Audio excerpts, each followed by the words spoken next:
Dreamin'.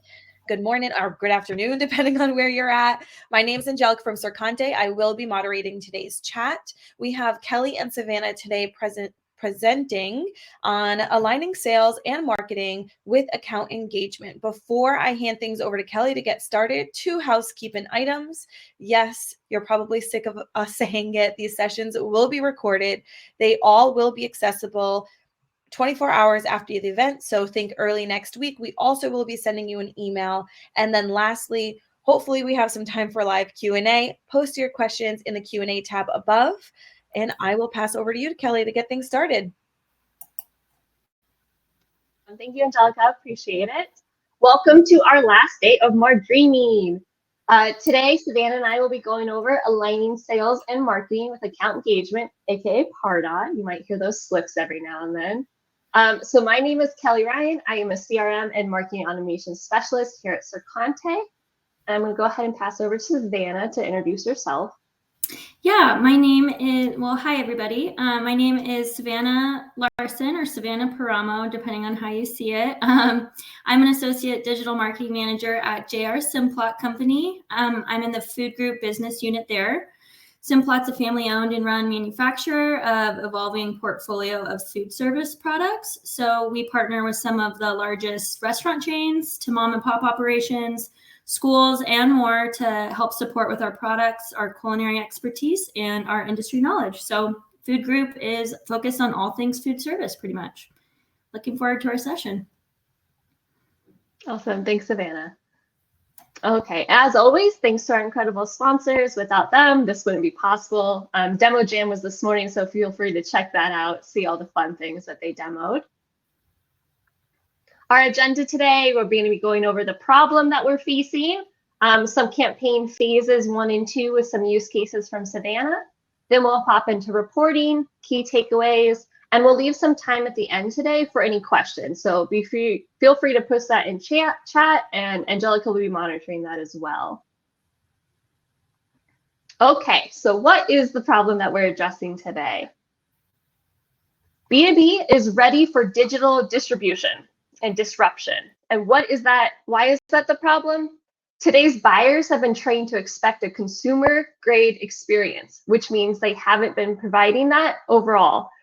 Amazon, Spotify, Netflix have continually showcased what the ideal customer journey can look like. And now that is now the expectation for all buyers, including B2B buyers. So 66% of B2B buyers chose a digital interaction in 2021. 33% of buyers want a seller-free experience, which is a little scary to be seen as a marketing and sales team. 80% of B2B sales will occur digitally in channels by 2025. So you can see here, it's changing to a very digital focused and consumer grade experience. B2B buyers are expecting B2C experiences overall. So with 85% of customers saying the experience is as important as the products or services. So that's pretty crazy. They would rather have a good product and service, but at the same time, they need that good, solid digital experience to get them to that 85% and really have that brand loyalty that we're looking for. So within this, what they're meaning and seeing for the expectations of the buyer journey is going to be digital first. So they're going to be online doing their own research. They want to be able to find the brand, find the products they're looking for. They want this to be personalized. They don't want it to be generic. They want it to make sense for what they're looking for and where they are at in their buyer stages. They want a connected experience that's also consistent. So it's kind of like the always on experience. We're going to meet them where they are in their journey, and they are expecting that now. Unfortunately, 73% of businesses and buyers still say that sales interactions feel transactional. They want that human interaction, maybe. They definitely want that personalization, and they want it at least to feel like a human is behind that interaction. So if we have chat and AI and all that other cool tools, we still want to make sure that it feels human and it feels personalized. So what does this consumer customer focused B2B journey look like? So through personalized buying experiences and journeys, brands need to start acting as journey conductors. So delivering that same experience a buyer would have if they landed in an abandoned cart for Amazon, as an example. So this might mean a sales rep for initial contact, some sort of email onboarding journey, texting to order, service chatbots available at all times. So having whatever channels are making sense, but making sure it's meeting that expectation. Buyers want to be able to buy from 10 different channels all at once. So we need to enable a community connection across those channels. This doesn't mean they want a sales rep, maybe, but they do want that human interaction and that ability to do research on their own and then work with a sales rep as a consultant to then aid their buyer's digital journey. So not directly with that sales rep, but more as that consultant conductor role. Every stage on the journey needs to be consumer focused. So a B2B loyalty program and a content strategy is a big opportunity many brands are skipping right now. So buyers and customers want the brand they talk to be knowledgeable both of the product and the buyer they are talking to. So if I'm talking to Amazon, I want Amazon to know who I am and then help meet my needs with the knowledge I've gathered and knowledge that they have. So change that focus from super quick closes to actually establishing a relationship with your consumers. Personalization is critical. This is very critical for B2B sales with this digital distribution as well, because this is a big change and it's hard for us to catch up with all the big technology changes. But it's incredibly important, especially as modern marketers and sales teams. So 78% of customers want a personalized experience. 90% of B2B buyers would switch suppliers for a digital experience. This is huge, and I want to make sure that you heard that. They were willing to switch suppliers for a better digital experience, regardless of price or product. So by aligning to one tech stack platform, not only allows the marketing and sales teams to work together more efficiently, but also allows them to engage and retain customers across the entire lifecycle journey. So from the moment that prospective customer raises their digital hand while browsing your site and beginning their journey, account engagement and Salesforce can now give us the insights of how our audience is interacting with our brands. So we can see here, customer journeys are messy. They're always expecting to have that always on, personalized, connected experience. However, brands aren't delivering. So interactions and messaging are feeling generic. There isn't meaningful coordination between marketing, sales, and service departments. So to fix that, we want to focus on building campaigns with coordinated messaging, coordinated touch points that are delivered to the right person at the right time through the right channels. So instead of trying to figure out all the customers' unique journeys, all these crazy paths to get from one lifecycle stage to the next, we're going to instead focus on known data points, key moments and milestones that are important to help guide that positive experience, and then those will help us achieve our business goals.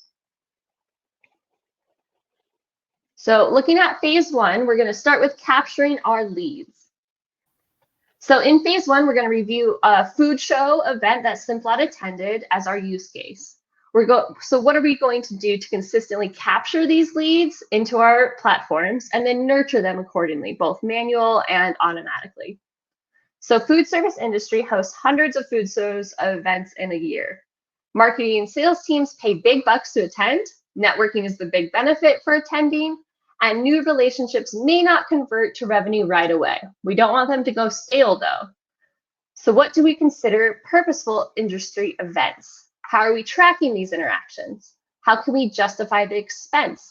What actions keep conversations flowing post-event? So this use case is just one source of potential leads and revenue. Make sure you're considering all your channels and sources throughout the entire customer journey. Things like in-store interactions, digital advertising, or maybe partner channels. And then we're going to be applying these similar data capturing steps to those other campaigns and channels. Okay, so use case one here. Let's see how Simplot's using landing pages for food shows and events in real life. So I'll go ahead and pass it over to Savannah to talk us through these. All right, thanks, Kelly. Yeah, so for our food shows, what we've done is we've created a dedicated landing page and a form that can be used throughout the food show. And we can also share this landing page and form out before the food show for email marketing or for our sellers to kind of act on prior to the show. But eventually this will be used at the event and accessed either through an iPad or scanning a QR code on a flyer that's at the booth. And then one thing that we like to do is we just make sure that we're customizing the form to the relevant audience that we're seeing at this food show. So for our case today, it'll be our K-12 audience. And then something to consider when you're providing attendees this type of form to fill out is sharing information can be tough. And so people want to know what they're going to receive in return. So if you're using these types of landing pages and forms at events, think about what you can offer them to give their information to you. So for K-12, we might give away points to our solutions portal where staff can win points if they set up a meeting with one of our Simplot reps at the booth, and then they can earn points to purchase relevant kitchen equipment or swag from that sign up and that meeting setup. So you can think about how to customize these for different shows and what you might customize, what parts, but really it only takes a small tweak. So once you have this templated landing page and form kind of set up for shows, you can take a small little adjustment, replicate it, and then customize that for any future shows. Back to you, Kelly. Thanks, Savannah. When you're thinking about this, you want to think about how your data is being captured and where you want it to go. We want it to flow seamlessly from the event form submission through to account engagement and then through to Salesforce. So we're connecting all those data dots there. And then ensuring that these dedicated landing pages are connected in-person marketing and sales efforts. It helps with our digital tracking and campaign reporting overall. So try to think about the whole process and then make sure all your points are connecting. Plus, then once we're in real time, we can alert our sales and marketing teams to the new prospect as they're filling out that form by sending them a personalized email based on that data we just learned or some sort of sales alert. So we can accomplish this through account engagement form completion actions, which will really automate those steps. So I'm going to pass it back to Savannah now. Yeah, so we set up our form completion actions in an autoresponder email. So from the food show landing page and form on the previous slide, we're able to enroll the new lead into the relevant CRM campaign. So it shows right there, the food show, it's the ANC, and then we have responded because they completed that form. And then we can send them an autoresponder email that we created ahead of time. And it can show them kind of the products that we had right at that booth. So they're walking away from that booth with the information that they want. So here's the products, here's the recipes that we shared with you, and they've got that right with them. And what's awesome is we can alert the lead account owners for this follow-up that we've got their leads in there for them and they're alerted. So another example of how you could customize this follow-up message is just including their first name, or if you were asking what product they liked on that form that I showed on the previous slide, you could tailor that follow-up email to have dynamic content that's more focused on speaking to that product and its benefits. So those custom fields on the form can really help trigger next steps. Perfect, exactly. So when you're thinking about what you want to capture, you can customize those fields and they can just be on the account engagement side. So that will just be used in your journeys to then automate those actions based on the triggers from either the event form submission or some sort of other engagement. These can also be added to a queue, correct the industry, alert the regional salesperson. We can also enroll them into product-specific nurtures post-event. So we send out this autoresponder, but then also let's enroll them into their new nurture. Also be thinking about lead engagement scores and grade and how you might attribute those to these event-based forms. So once the show is done, what are we going to do? We don't want these new leads to forget about us. We don't want them to go cold. So we're going to send them a personalized post-show email from account engagement. Savannah, could you walk us through this one? Yeah, so this email is customized just to include the event name and the relevant product information, downloadable assets, and just general resources with all unique click or call to actions from the show. And this gives them kind of the option to browse, educate themselves, and reach out if they need, but so they can start making informed decisions and remember us from the show. So they got that follow-up immediately, but this is when they're back to their office, back to their desk, or their food service operation. And now they have all of the information that they want and need right at their fingertips. So another thing that we could add to this if we wanted for a post-show email would maybe be to add the dedicated seller's contact information in the follow-up and have the follow-up appear to come directly from the seller.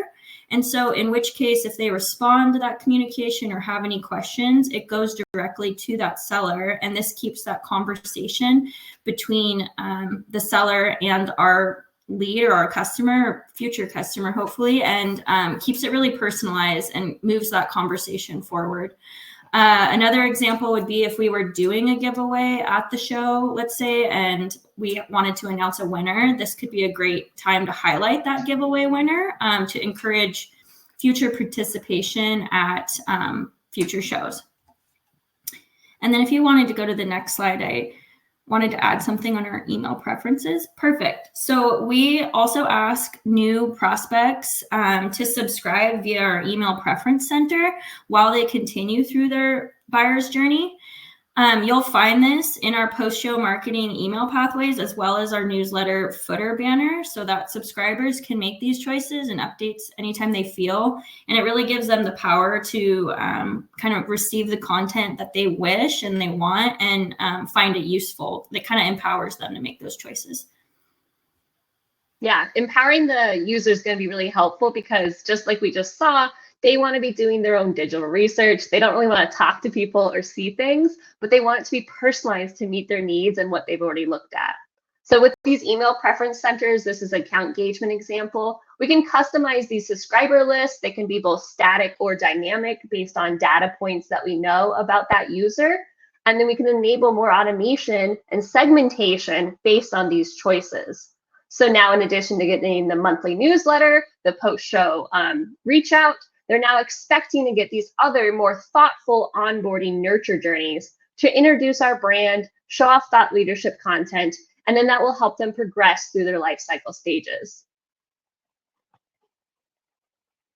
Okay, now that was phase one. We have our leads, we captured the leads. Now we're going to move into phase two, nurture your leads and customers. So in this use case, your event is over, you have your subscribers and opt-ins in your database. Or maybe you have a new product purchase data from your summer sale, either on the customer side or the net new lead side. So what do you do with all this new data? Don't let the potential campaigns overwhelm you. Instead, stick to your core services and products, introduce your brand, and then use this kind of phase two use case as your guide. This can also be applied to post-purchase nurture campaigns as well. So you just got your first customer, they made their first purchase. Let's introduce them to the brand and continue that journey. We want to consolidate prospect and customer data across all of our multiple platforms. This should include the collection of real-time purchase data across multiple platforms, including offline events like in-store or any sort of event. So try to create a good referenceable source of truth in one platform like Salesforce. These new prospects will need long-term nurture strategies to help them convert. They're not going to magically convert overnight, regardless of how much technology you have. So don't forget about customizing customer touch points. Remember, they want that always on, kind of meet them where they are point. So new customers are going to need different levels of attention and service than customers with established relationships and loyalty. We need to be treating them differently.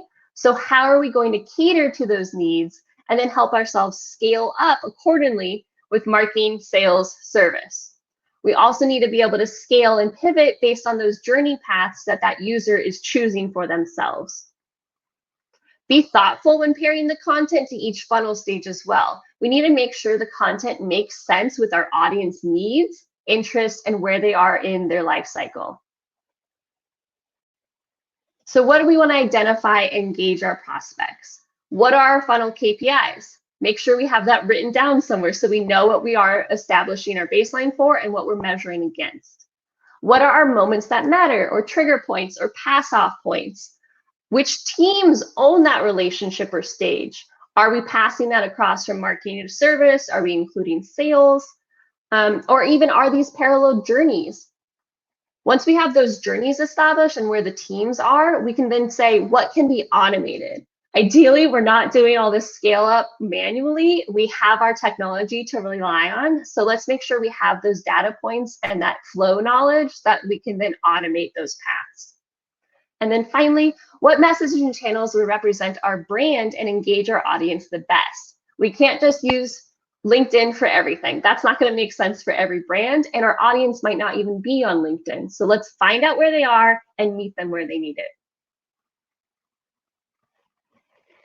So we're moving over to personalized nurture emails. Let's see how Simplot continues this conversation by introducing the brand in an onboarding nurture program and how they then support their customers in a post-purchase nurture email campaign.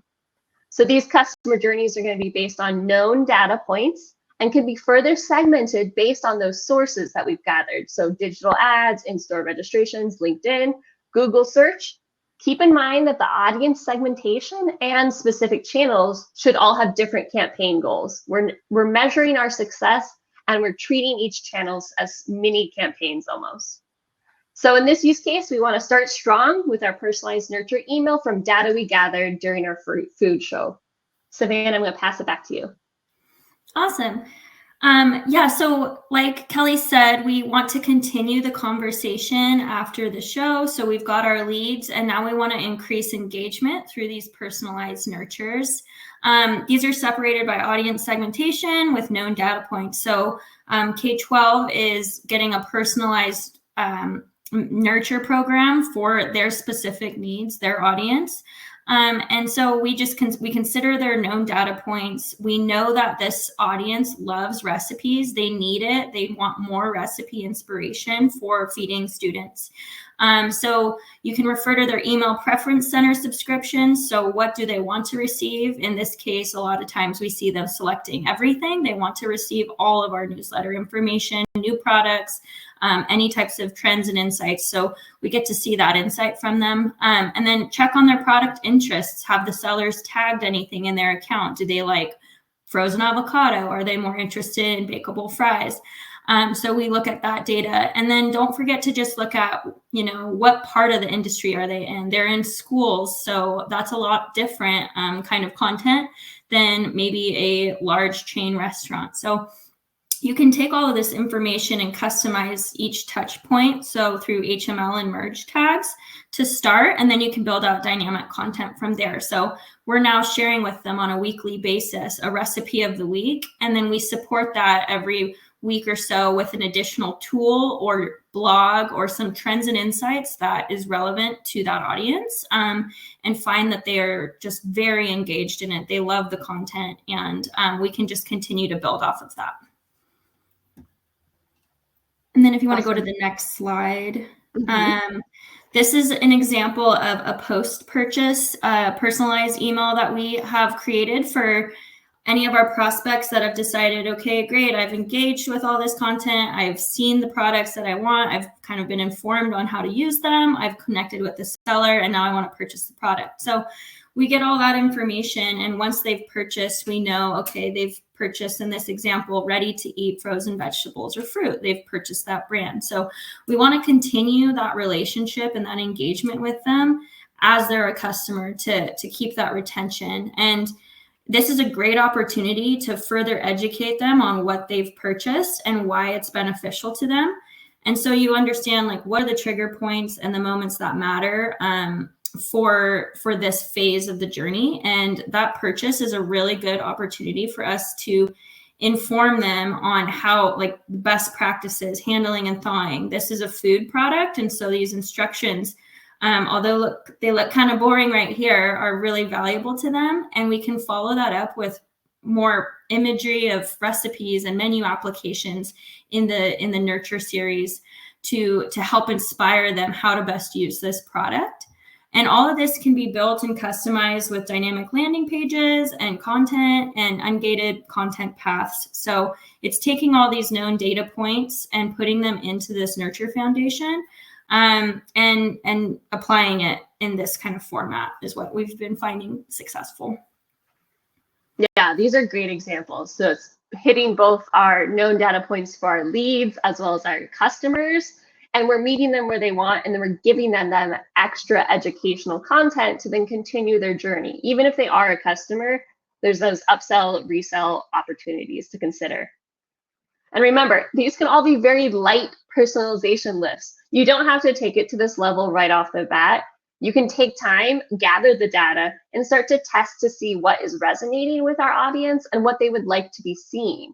And then as we gather more data points, we can then automate these personalization lists to make life a little bit easier. Remember, don't have to go out and hit every touch point, every asset, every channel. So think small and then just work and scale towards the next level. So with all this, we do want to make sure that each touch point is coordinated, though. It doesn't need to be personalized, but it does need to be coordinated and make sure it makes sense in our audience's life cycle. So we want to show you that we understand who your audience is, what they need in order to engage, and then what they need to move through to the next funnel stage. Don't forget to optimize your resource pages, blogs, and other campaign landing pages, because as they're researching on their own, they're moving through this digital space, and they might hit a page that we could have forgotten about, and that might give them a negative impact of our brand. So Savannah, can you walk us through this page? Yeah, so this is our general resources page that provides a lot of downloadable assets and customized landing pages and updated blogs. And it all relates and ties back to those personalized emails that we're sending with the call to actions and the general landing page messaging. So we're just making sure that we have all of that kind of aligned and in sync. And you can categorize prospects, their level of engagement with all of our resources through scoring and grading models in account engagement. And then these can be used for entry and exit points for engagement studio programs, as well as it can alert sales teams for a follow-up. So it's really important, I guess, for us to keep this in sync and in line with what we're sharing from an email perspective as well, because they'll be, like Kelly said, doing their own research, making their own informed decisions. And we want to make sure that the information we have for them is educational, informative, and it aligns with what we're sharing with them from an email marketing perspective. Exactly. And then once we have all these data points and all these pieces in our campaign process, let's tie it all together now and start automating our full campaign journey through from account engagement through Engagement Studio program. So again, you don't have to do it all at once, but this is kind of where your ideal state could be, where it's working in the background for you. So Savannah, do you want to walk us through these moments and kind of see how it's all coming together? Yeah, this is a great example, I think, of understanding those moments that matter. And we worked really hard on this just to make sure we were hitting them right at the right touch points. So our post-purchase nurture program, we get it started, and then I don't know if you can see that close, I can barely see it, but the first step doesn't happen for another 14 days.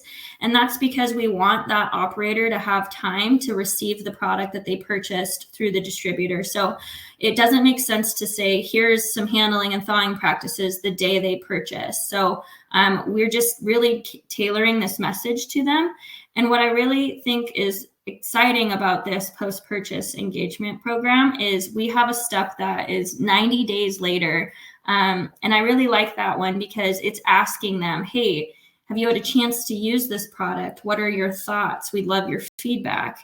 And all of this can be kind of designed and built out and sent on behalf of sales, marketing, or even customer service, just depending on your needs.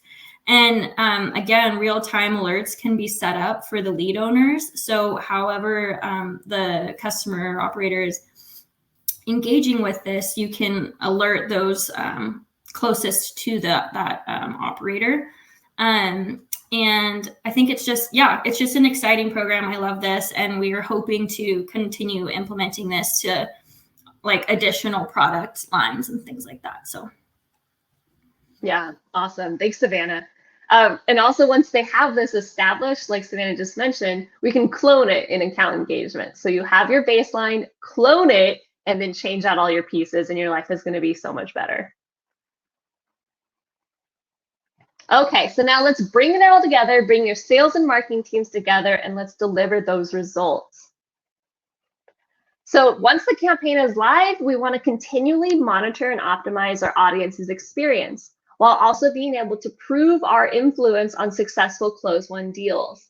This will help us reinforce our needs for specific campaigns to defined audiences, which will then increase our marketing ROI over time.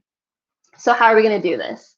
Easiest way is through campaign hierarchies. So organizing campaign categories and individual marketing and sales efforts. We can then tie those over to dashboards through reporting dashboards, and we can see those asset downloads, form submissions, and email engagement points. We can then apply scoring and grading models to help us pinpoint warm versus cold prospects. This is going to be based on all those known data engagements that we're collecting based on those campaign responses. Our ideal customer profile will also continue to evolve and become more defined as we continually get those data points. So this is a really good way to have it just automatically measuring and scoring in the background. We also want to have our campaign influence model and reporting set up. So that's going to be first, last, and even touch models. This is going to help us identify low and high performing campaigns, as well as those activities within them. And then finally, Einstein AI tools. So we're going to use predictive analysis to then guide our marketing strategy. It's going to need all these other data points and this hierarchy structure. So make sure you have a lot of good places in place already. Your campaigns are organized, and that you have the data there to then use these tools to take you to the next level. So when we're moving into marketing measurement and reporting, we have an account engagement lifecycle funnel dashboard. This is going to let us see progression from net new prospect down to close-won deals. Savannah, can you walk us through this dashboard? Yeah, so this is a dashboard that we kind of work and look off of on a monthly basis, and we share with like our greater marketing organization and sales leaders. And like you mentioned, it shows our visitors to the website and those unique prospects. So we've gotten an email from them, and it just shows their funnel down from top of funnel all the way down to the unique opportunities that marketing has influenced that result into close-won deals. And it's really useful for us because we can see how our campaigns are working alongside our sales teams to influence those unique opportunities. And then what's great is we can compare this funnel kind of over time, month to month or year to year, to track our efforts and understand how they're converting. Yeah, tracking it over year to year, month to month, quarter to quarter is really important because we want to be able to catch any mistakes or kind of low performing quicker. And then once we're ready, we can then take it to our marketing B2B marketing analytics dashboard. So this is super helpful to show us campaign successes overall, and it's automatically connecting those dots from our marketing and sales efforts through to pipeline and deals based on those campaign structures and the tracking of those other activities.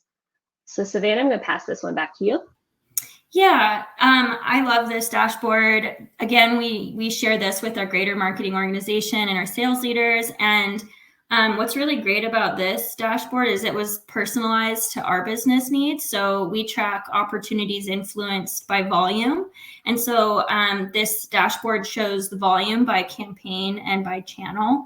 And also where in the opportunity stage the efforts are at this time or a particular time. So, and you can get really granular with this to see exactly how each campaign is working or where we need to, what isn't working. And it just really aligns the marketing efforts as well as it shows the sales efforts, and it just really ties them together to effective campaigns and closed-won deals.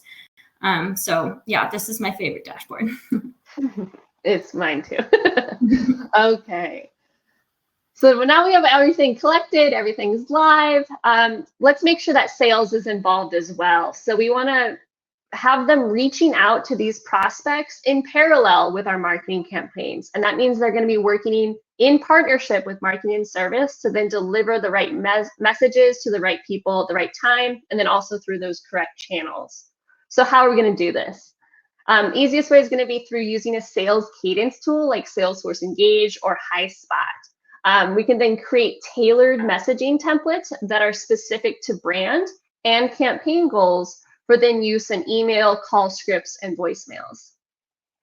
Within that, we're going to also have our ongoing real-time alerts, and this is going to be notifying sales and marketing and customer service teams about account engagement form fills, overall engagements, and those score threshold hits. So remember, when we were setting up all our pieces earlier with completion actions and campaign structures, this is where that's going to come into play.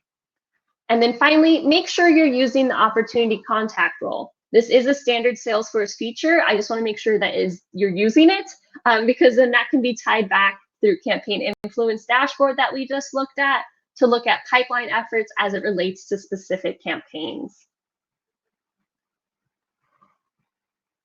So that brings us to the end here. What are our key takeaways? What actions should you do? And then what should you take to your organization to start reviewing? We want to leave you with these 5 here. So B2B buyers are expecting a B2C, always on, consumer-like, personal, connected experience. So consider that, make sure you're evaluating where they are at and what you can improve on. Number 2, rely on your teams and your technology with a marketing automation platform at the core. So that could be an account engagement or some sort of other tool like HubSpot, but make sure you're relying on it to get it to where it needs to be.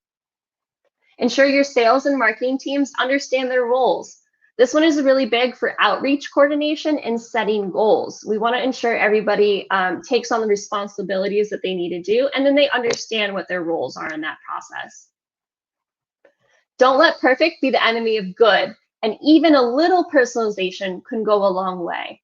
So having a live okay campaign is way better than no campaign at all. Just get something out the door, fail fast, and then we can optimize quickly for that next phase. Make sure you're always tracking all your efforts, and make sure you have those tracking codes on your website and are having those completion actions set up. So that way we can easily real-time monitor the success or failure of that potential campaign. And then finally, keep your data clean.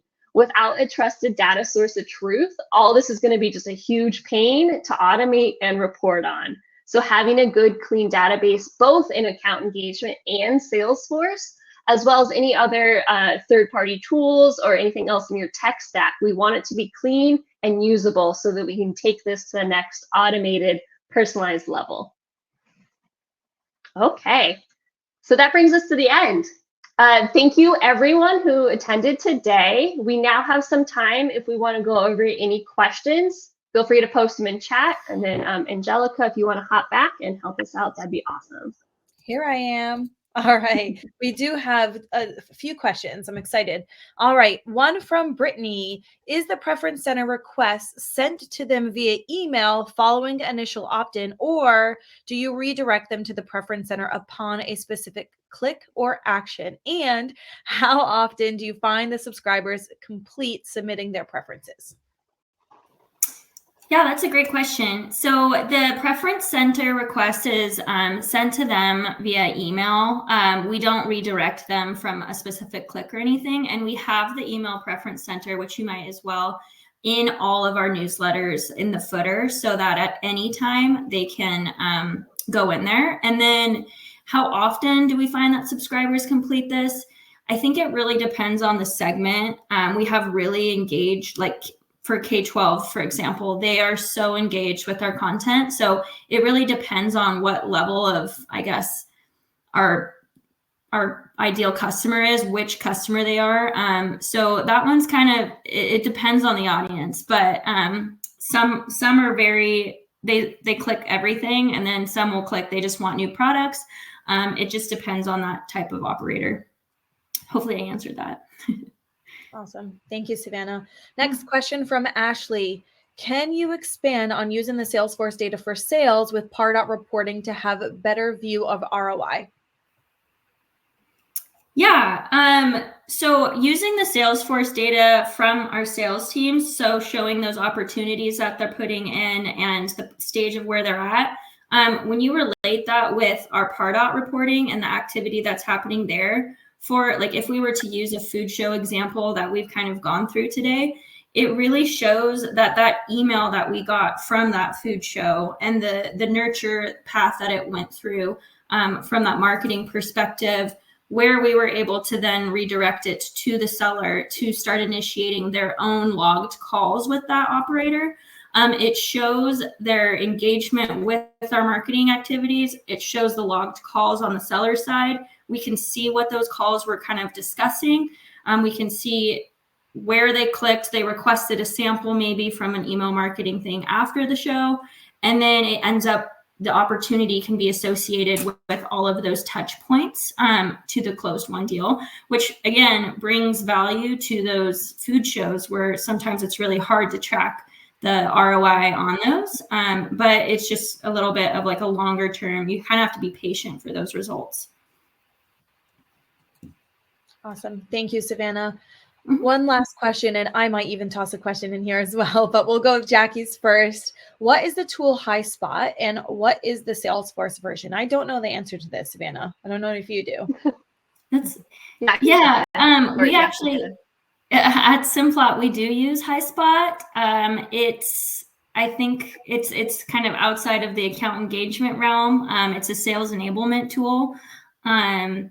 So our sellers can use it to send pitches to operators and kind of track some of that engagement with their sales pitches to see if they've opened it or if they've opened like a PDF.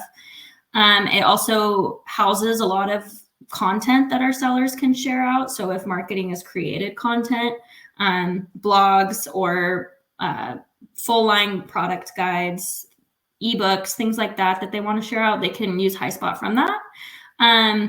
It does show for us in Salesforce what our sales teams are kind of pitching through HighSpot, so we can at least see that full view. But yeah, it's outside of an account engagement. It's a whole different tool. Awesome. So then the related tool would be Salesforce Engage. So that's going to be the most similar, where we can have those controlled email cadences set up by marketing in a similar way. We can have all those tracking codes because it is a Pardot related tool within Salesforce. So custom redirects are super important. And then we have real-time dashboards on the Salesforce side. So then your sales teams can see who's clicking, engaging, or responding all in one view. Awesome. Thank you, Kelly. I have one question that came up in the chat. I know, Savannah, you use Teams, which is the only reason why I wanted to ask this.